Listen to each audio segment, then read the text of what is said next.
Hey friends.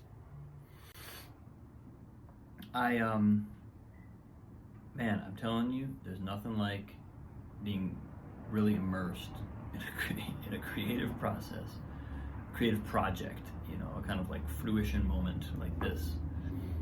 Um, to really just keep those insights coming.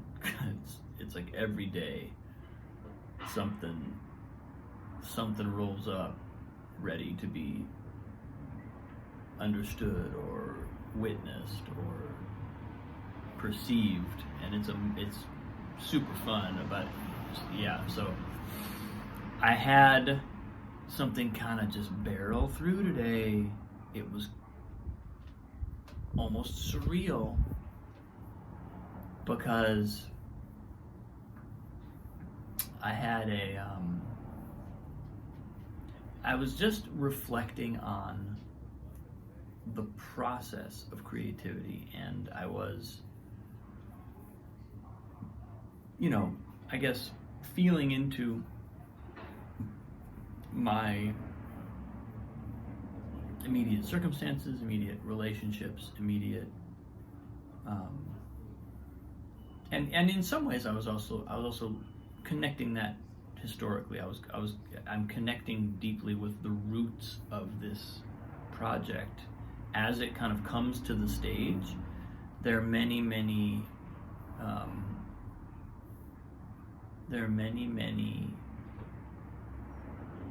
little moments from the past, of the creative moments from the past that kind of just like flash back into my mind, or flash back in. Either they become relevant again, or they just sort of tangentially bump up against stuff that is being discussed now. And so I'm just kind of sitting with all that and working with all that. And one of the things, so this is just more of a relationship thing that came through today, was I had this feeling, I was reflecting on some of the friction points in the process and how that has felt at various moments along the way, among myself and my collaborators, among myself, just even within myself. And there's this thing that can happen where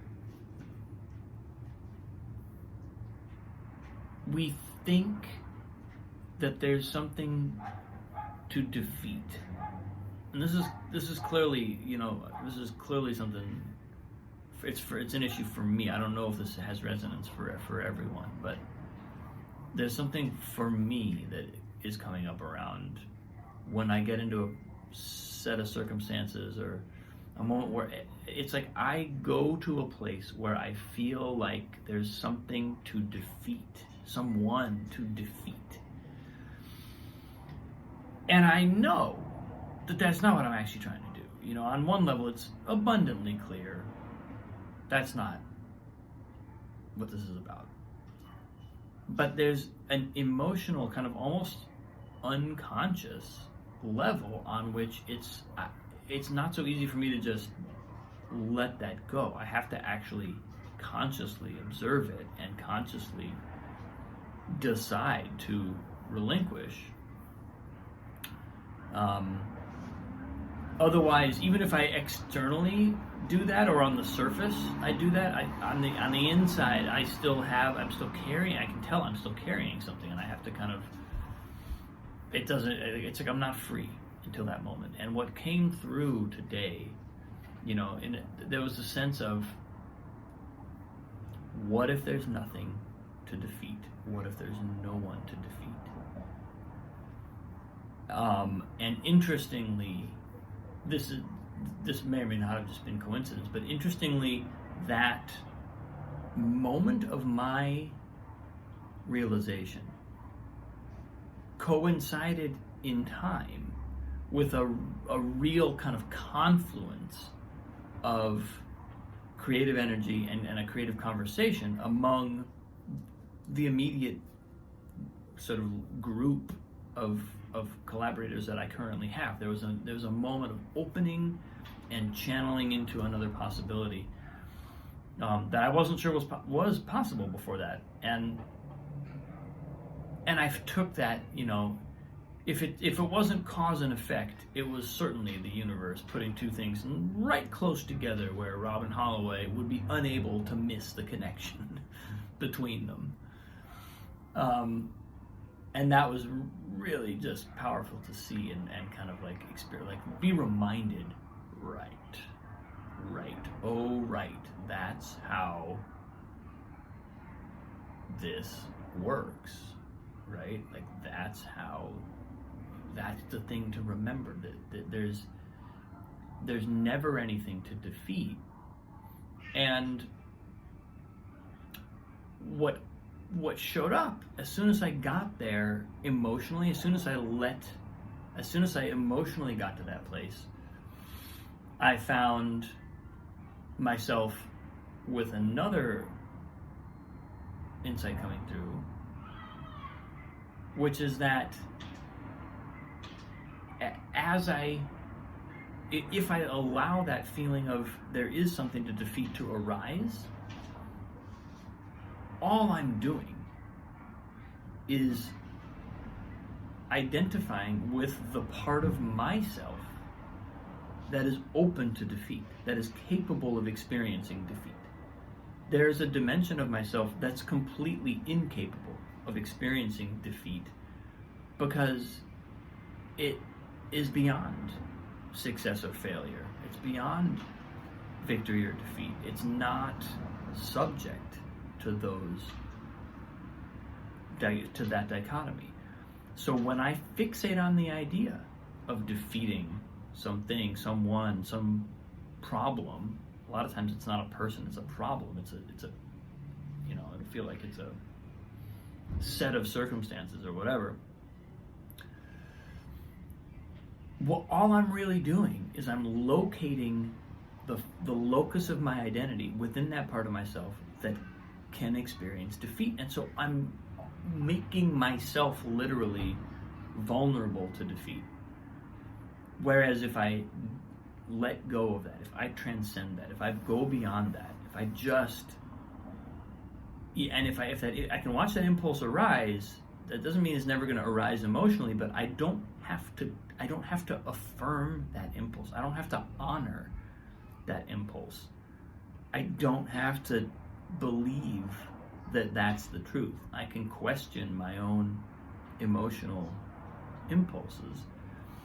And as soon as I do that, as soon as I did that and allowed myself to say, what if there's nothing to defeat?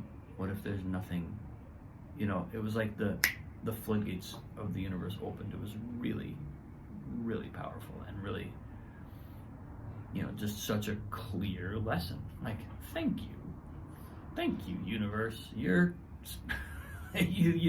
spelled it out for me today. So that's that's sort of where that was a big insight today, and I think it's coming out of this feeling over the past couple days of what happens when I don't create drama. What happens when I actually, even if I feel the impulse to like make drama happen, what if I don't act on it? Because there's this thing that happens as we expand. I was talking yesterday in my post about expansion, and there's this thing that happens as we expand, as our own perspective expands, but before we are kind of fused with absolute, before we are fully identified with everything that is beyond time and space, there's this phase where the problems that are my problems, there's a phase of time when it's like all about the ego's problems, the ego's individual quandaries, problems, challenges, shortcomings, failures, successes, whatever. We can get beyond that, and this is what I was kind of saying yesterday, the getting beyond the drama part, getting beyond creating drama really opens the door to letting maybe, what if the ego's okay? And now all of a sudden our perspective expands. Well, what happens then is now the problems we identify are outside of ourselves. The problems are actually out there in the world. They might be in other people, they might be in circumstances, they might be in whatever way we see them, but we haven't yet fully let go of the framework of there are problems that I need to solve. We've let go of our own ego enough, and we've gotten beyond our own ego enough to see I don't always have to solve the problems aren't always mine. They're not always so close to me, but I haven't gotten past that phase of there are actual problems. And that's I feel like I'm learning principles about those subsequent layers right now. I feel like that's what I'm gleaning. That's what I'm leaning into, and that's what I'm experiencing a reflection from right now. Is what happens because in truth, if we take our outgoing premise seriously, there are no problems.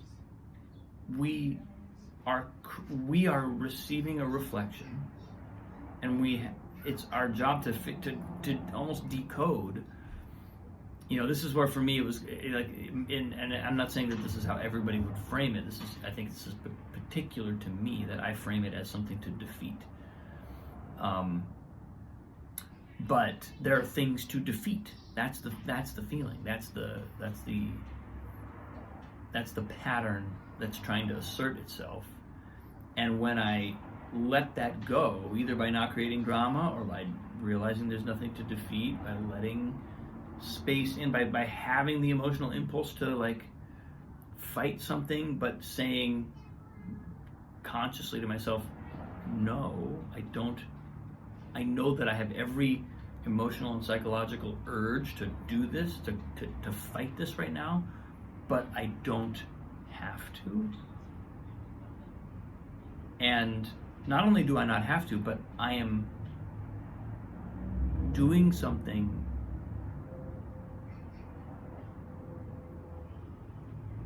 I'm doing myself and the world a deep service by not acting on that, by not acting on those compulsive responses to my circumstances or people or whatever.